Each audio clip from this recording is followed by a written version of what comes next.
අයිබෝවන් මිරගල ඇස්ට්‍රෝලොජි YouTube channel එකට ඔබ සාදරයෙන් පිළිගන්නවා. සිකුරු ග්‍රහයා කුම්භ රාශිගත වීම තුලා ලග්න හිමි ඔබට බලපාන ආකාරය මෙම වීඩියෝ හරහා අපි බලමු. හොඳයි අපි බලමු 2026 පෙබරවාරි මාස 6 වන දින සිකුරු ග්‍රහයා කුම්භ රාශිගත වීම තුලා ලග්න හිමි ඔබට බලපාන ආකාරය. තුලා ලග්නයෙන් උපන් ඔබගේ පස්වන ස්ථානයේ තමයි සිකුරු ග්‍රහයා පැමිණ සිටින්නේ. ඉතින් පස්වැන්නෙන් කියවන කරුණු ලෙස ඔබගේ නිර්මාණශීලී හැකියාව, දරුවන් ලැබීමේ වාසනාව හා දරුවන් පිළිබඳව ඔබගේ ක්‍රීඩාශීලී හැකියාව, ඒ වගේම ප්‍රේම සම්බන්ධතා වැනි කරුණු පස්වැන්නෙන් නිවේදනය වෙනවා. සිකුරු ග්‍රහයාගේ මේ රාශි මාරුවත් සමග තරමක සුබ ප්‍රතිඵල ලැබෙන කාල සීමාවක් ලෙස පෙන්වා දෙන්න පුළුවන්.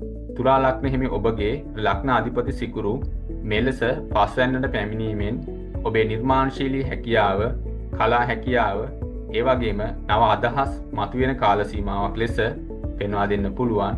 ඒ වගේම ඔබට වෙනදාට වඩා ආදරය වැඩියෙන් ලැබෙන කාල සීමාවක් ලෙස මේ කාල සීමාව පෙන්වා දෙන්න පුළුවන්.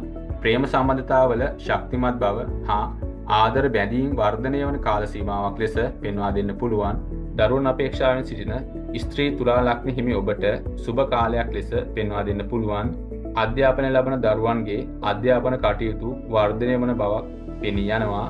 සිතීමේ හැකියාව වර්ධනය වන බවක් පෙන්눔 කරනවා. ඒ වගේම ඔබගේ මුදල් තත්ත්වය හදිසි ධනලාභ හරහා වර්ධනය වන බවක් පෙන්눔 කරනවා. ක්‍රීඩා තරඟ, ලොතරැයි වැනි ක්ෂණික ලැබීම් හරහා ඔබගේ මුදල් තත්ත්වය වර්ධනය වන බවක් මෙම කාල සීමාව තුළ පෙන්눔 කරනවා. ඒ වගේම සතුරු කරදර දුර්වල වන බවක් පෙන්눔 කරනවා. එම නිසා තුලා ලග්න හිමි ඔබට එම ග්‍රහ මාරුව සුබදායී අන්දමට ක්‍රියාත්මක වන බව පෙන්වා දෙන්න පුළුවන්.